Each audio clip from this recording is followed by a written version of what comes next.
Hi, I'm Megan from Leaping Through Life. A few of you have actually seen my face lately at Book Expo America. For the rest of you, this is what I look like. I'm coming to you live from my desk room slash kitchen in an effort to show you what I got at Book Expo America. The books came this week and I was very excited, and there are a ton of them. So I might end up doing 2 of these if I can even manage to get through this one.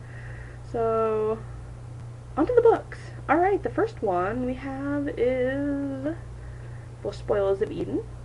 It is about missionaries in Hawaii in the 19th century, I believe, by Linda Lee Chaikin. Next one sounds pretty interesting. This one's called The Morning Star by Andre Schwartz-Bart. And it is about people coming back to a nuclear decimated Earth in the year 3000 to discover, what happened there and reconstruct the lives of people that lived on Earth before apparent nuclear apocalypse. Interesting. Next up, we have The Radleys by Matt Haig. This is a book about vampires for grown-ups.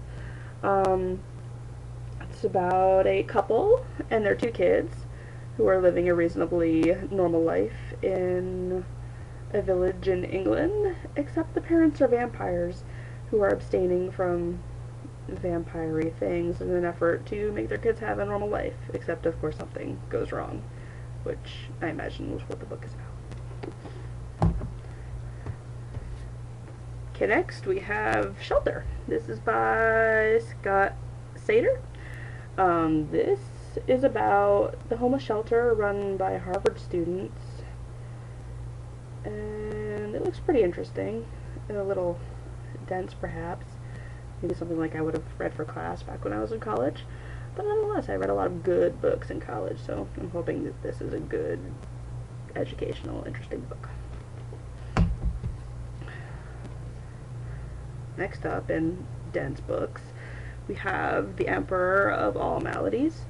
This is a book about cancer. Got a lot of talk, I guess, in the editor's buzz. It's a very big book and about the history of cancer, and yeah. Okay, next we have The Blessings of the Animals. Here it is. This is by Katrina Kittle. It is about a divorced veterinarian who's trying to figure out what makes for a happy marriage at the same time as she is rehabilitating horses. Looks good. Alright, next we have If You Lived Here, You'd Be Home Now. This is about a girl who is 25 and is back living with her parents, and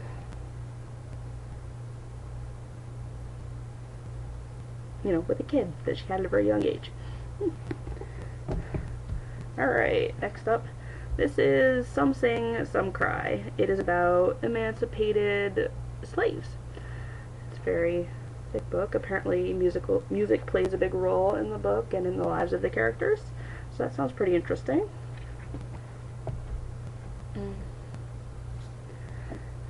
This is West of Here by Jonathan Evison.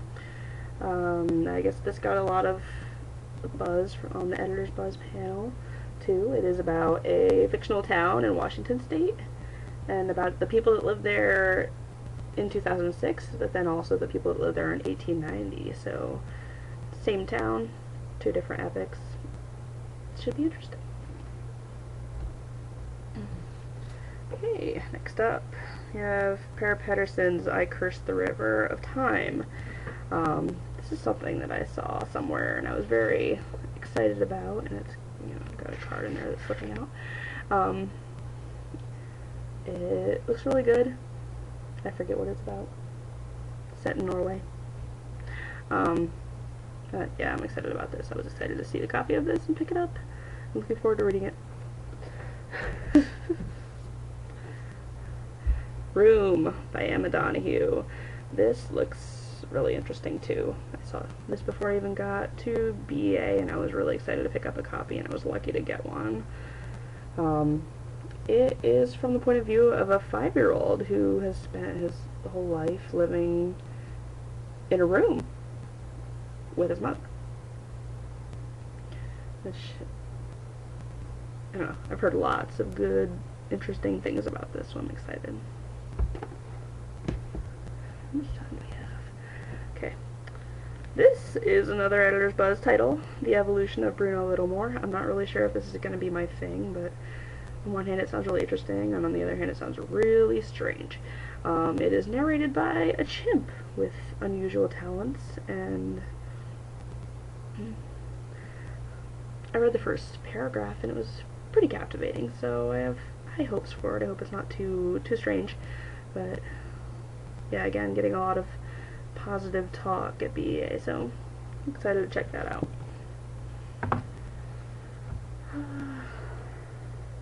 Next up we have Manhood for Amateurs by Michael Chabon. I'm sorry if I didn't say that right. I have no idea how to say it. But I got this at the book blogger reception that HarperCollins had for us on the Wednesday night. It looks interesting. It's all essays about being a man, being a father, I guess. Yeah, so sounds interesting.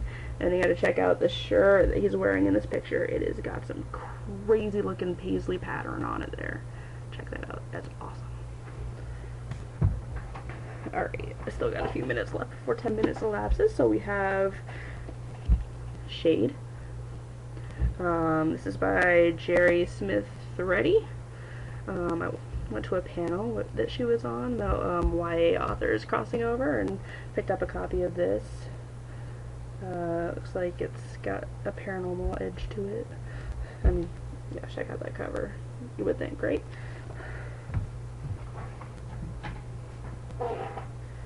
Next up we have The Enemy by Charlie Higson. This is about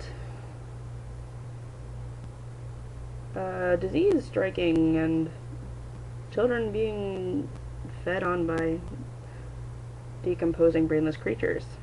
Sounds like a real happy book. Anyhow, it sounds interesting, and I'm into the whole dystopia thing, so I'm gonna check this out. Next up, we have Low Red Moon. This, I believe, is about werewolf. And I guess the main character, her parents died, and I guess maybe the werewolves caused it, but I don't know because I haven't read the book yet. But it sounds interesting, and I hear that Ivy Devlin, the author, is actually Elizabeth Scott. Those books are awesome, so it should be good. Next up, Shadow Hills by Anastasia Hopkins. This is about a girl whose sister dies, and she goes to find out what happens to her sister at a prep school in Massachusetts where mysterious things happen.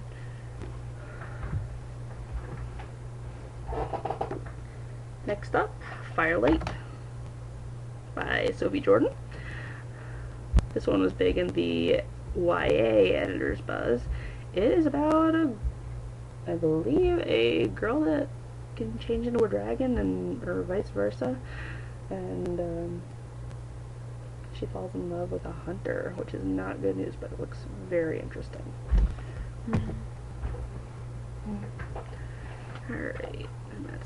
Alright, I'm gonna do one more on this one. It is Beth Kephardt's Dangerous Neighbors. This is about twin sisters were in 1876 Philadelphia. Yeah, I believe. Yeah. Oh, man, I hope I don't wreck this blog right here at the end. This looks really good. I haven't read a Beth Kephart yet, but I've heard a lot about her in the blogosphere, so here we go. I'm gonna try one. Alright, and I'm gonna wrap this up now because 10 minutes is fastly approaching, and I'll try and do this again later. Okay, bye!